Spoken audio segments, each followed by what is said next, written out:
Hey, aloha everybody, it's Bob Smith from Smith Taekwondo and Pro Sport Kickboxing, and I'm coming to you again with another video on May 1st, 2016, and this time I'm talking about drugs and family violence.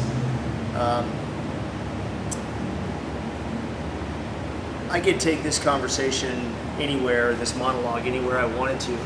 I could take it to the discipline, the kids who have survived, the kids who have fallen to being spoiled, pampered, the kids who, I can almost identify which kids are going to have problems later on in life after 25 years of doing this with kids and seeing all kinds. As you might imagine, and I've seen a lot of drug problems in the family. And the drug problems, they're not exclusive to poor families, rich families, or anything else. But the other day, some of the black belts were talking, and I heard them discussing how they could go right down the line and pick out which kids were babied in class in Taekwondo and which kids were the rough go-getters and the ones who succeeded. I had a lot of kids when they were small holding boards and doing push-ups, and for a lot of reasons, for discipline. And wanted them to learn to overcome the fear of not being able to do something. And I can see which kids were pampered by their parents and which kids. I've had parents tell me, lick my kids, lick them, give them a spanking. And I'm like, there's no way I'm going to give your kid a spanking. That's your job, it's not mine. My authority begins and ends at the door, but I will certainly teach them that they can do more than they ever thought they could. And that starts from a very young age. Now, I've got a kid in here who approached me the other day, a young man actually, but he's been here since he was a boy, and I'm really proud of him, first of all, for coming forward, and I'm not going to mention his name, so if you're watching a video and you recognize that it's you, I just want you to know that I'm really proud of you, and everybody in this school is really proud of you. He came to me and approached me, and he asked me about what to do when his brother pulls a knife on his family. As you can imagine, I was a little taken back, and I was like, well, what do you mean he pulls a knife on you? And he explained to me that his brother is doing drugs, and he'll come home and he'll pull a knife out on his parents or on him and his other brother, and he'll threaten them.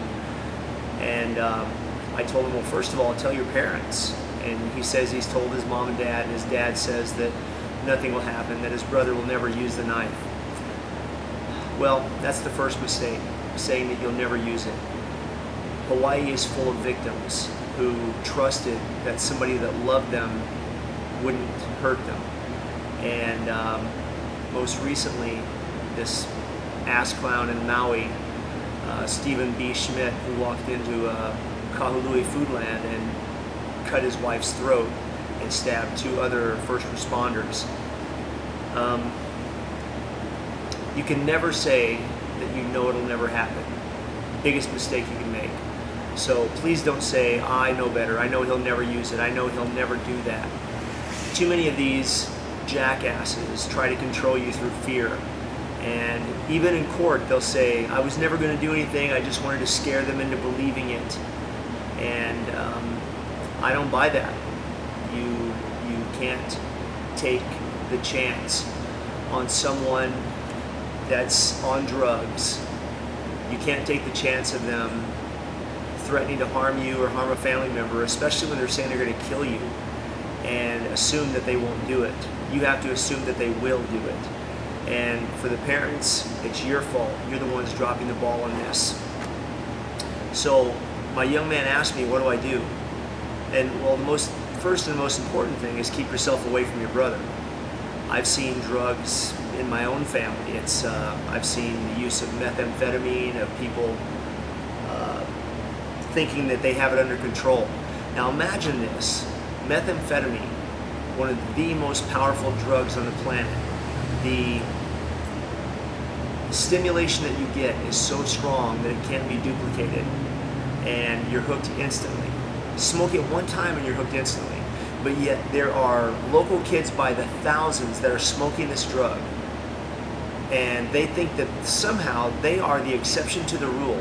They're smarter than the scientists and the pharmacists and the doctors who have worked with this drug for the past 70 years. And somehow these kids who are high school dropouts are smarter than some of the world's greatest minds. And they know how to use the drugs, so they're not addicted. I've seen guys that have dragged women out of cars and while they're high on drugs, but yet they want you to believe that they have it under control. You know, they'll drag you out a window, but they would never really hurt you. They would drag you out a window, but they would never really hurt you. They just wanted to scare you, put you in your place. Well, first of all, if you think that you need to put somebody in their place, that's not your job. No, that's not your job. Your job isn't to threaten them and put them into their place. Secondly, any violence at all is unacceptable. But violence under the influence of narcotics, opioids, amphetamines, that's unacceptable. You need to get help. You need to get help immediately. And you can't say, well, I can't lose my job, I can't leave my job, I can't leave my family. You're not doing your family any good by being an asshole that's addicted to drugs. So you need to get the help that you need to get. You need to sign yourself into Hinamalka or Queens or something and get yourself some help. So back to my young man. Your parents aren't going to do anything, which means they're putting themselves at risk, but they're also putting you at risk. And being that you're under 18, you're their responsibility. So the main thing that you can do is stay away from your brother at all times. And I understand that's your family, and once you start to withdraw and isolate yourself from him, he's probably going to get mad about this. But that's just too damn bad. If he's going to get mad, he's going to get mad. He's going to wonder why you're trying to pull away from him, why you don't want anything to do with him. And you see, it's the drug itself that makes him so damn stupid that he can't comprehend, dude, you're on freaking drugs. You're threatening to kill your family with a knife, and you think that we still want to be around you? So cut that line. You need to stay as far away as possible. Lock your doors at night. If it's your bedroom, lock that bedroom door. Do whatever you can do to barricade yourself in. Keep yourself safe. The next thing you need to do is start calling the police every time he does this. Whether your parents tell you to or not, call the police. The police aren't going to want to respond because it's a domestic family problem and they hate getting involved in that. But that being said, there will be a written record. There will be a log of the number of times that they've had to come to your house and show up. So it's very important that you call 911 anytime you feel like you're in danger. The next thing is keep a journal. And the journal is in case the worst happens. At least that way you have this written down. You have a log of events, dates, timelines, what he was doing, what was said, and get something to protect yourself. So you need to understand that with a knife, there's no second chances, there's no do-overs. And all he has to do is reach out and say that he was just trying to scare you and accidentally stab you or accidentally cut your throat or didn't really mean to, or it was just in the heat of the moment. But it doesn't matter because the damage is done. The damage is already done. So you assholes that are doing meth and you think that you're smarter than these doctors and scientists and specialists, you are idiots and you don't deserve to be parents, first of all. You need help. And for my young man here, do whatever you need to do to protect yourself. Get some pepper spray and hide it in your bedroom. Keep it with you. He gets within 10 feet of you, spray him with it, light him up with it. And keep a small broomstick around, something 2-3 feet long, baseball bat. And anytime he raises that hand, especially if he wants to pull a knife on you and your parents aren't going to do anything about it, he wants to pull a knife on you or his family, break that hand. When people use a knife, they're going to use their dominant hand to hold and control their contact weapon, which is a knife, stick, club, anything like that. So they're going to use their dominant hand, so break that hand. 8 weeks in a cast, he'll be fine, he'll recover, and it'll give him 8 weeks to think about, was it really worth it? And let him know that you'll do it again. I wish there was better advice to give you on this, I really do. drugs in the family are no joke. I remember many years ago when my father was alive, my brother and I were playing in this ditch or ravine, and we flipped open a water meter and found a nest of spreading vipers and deadly snakes. And my cousins had just come home from Vietnam, and mind you, I was 6 or 7 years old. My brother was 12, 13 at the time, and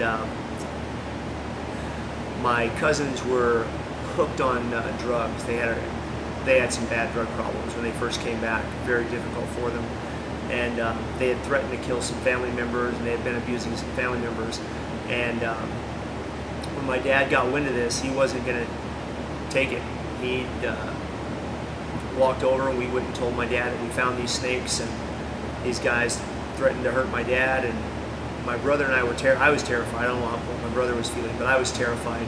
And walked over and watched my dad just pick up these snakes. These guys come screaming up the road in this old car, old hot rod, and my dad just threw the snakes on them, threw them right in the driver's window of the car, and beat the hell out of them. And it was they learned to keep their distance from my dad after that. And I wish that these people who are using drugs could feel the pain that they put their family members through. And all we're trying to do is love them and support them and pray for them and hope they're going to get better. And the truth is, we know they're not. But just keep trying. So keep a log. Keep something close to keep yourself safe. Keep some distance between you and your family member. Lock those doors when you can. Keep yourself separated so that you're safe when you sleep. And don't hesitate to call 911 every single time it happens. I mean, if he raises an eyebrow to you in a threatening manner, you call 911. Let them know. Sooner or later, something will have to give, and hopefully it won't be your brother doing something stupid coming after you, but he'll wise up and realize it's not worth it. Anyway, this is Bob Smith. Blood makes you related, but loyalty makes you family.